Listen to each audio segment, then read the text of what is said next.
ముందుగా శ్రీకృష్ణ ప్రార్థన.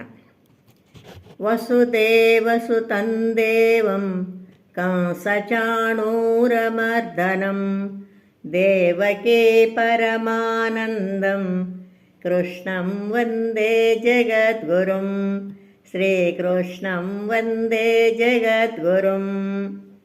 జై శ్రీకృష్ణ. ఇప్పుడు మనము శ్రీమద్ భగవద్గీత 3వ అధ్యాయం నుండి కర్మయోగము నుండి 39వ శ్లోకం నేర్చుకున్నాం. Now we will learn Shrimad Bhagavad Gita chapter 3 Karma Yoga 39th శ్లోక.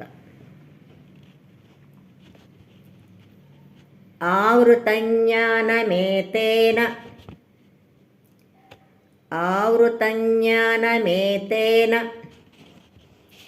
జ్ఞానినో నిత్యవైరిణా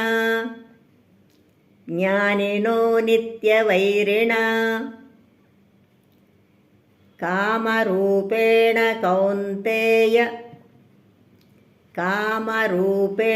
కౌంతేయ దుష్పూరేణానలేన చ. Once again. ఆవృతజ్ఞానమేతేన జ్ఞానినో నిత్యవైరిణా ఆవృతజ్ఞానమేతేన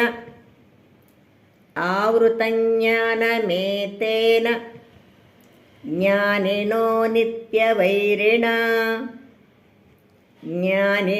నిత్యవైరిణా కామరూపేణ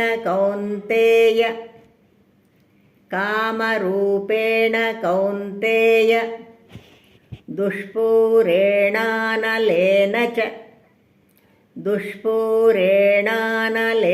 చ.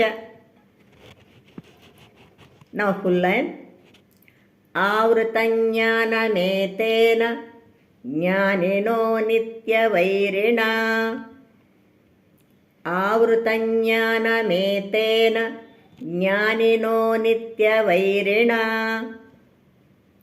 కామరూపేణ కౌంతేయ దుష్పూరేణానలేన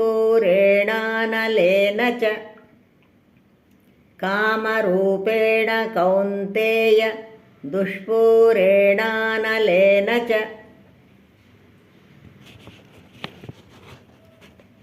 నౌ ఫుల్ శ్లోక.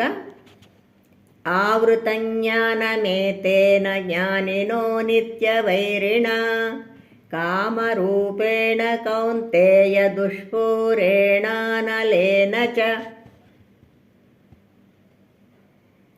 ఆవృతజ్ఞానమేతేన జ్ఞానినో నిత్యవైరిణా కామరూపేణ కౌంతేయ దుష్పూరేణానలేన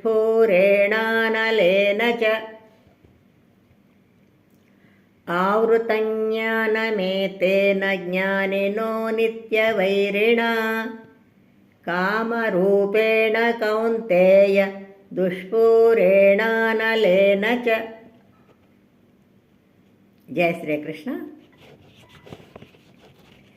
శ్రద్ధగా నేర్చుకొని రోజు పాడుకున్నాం.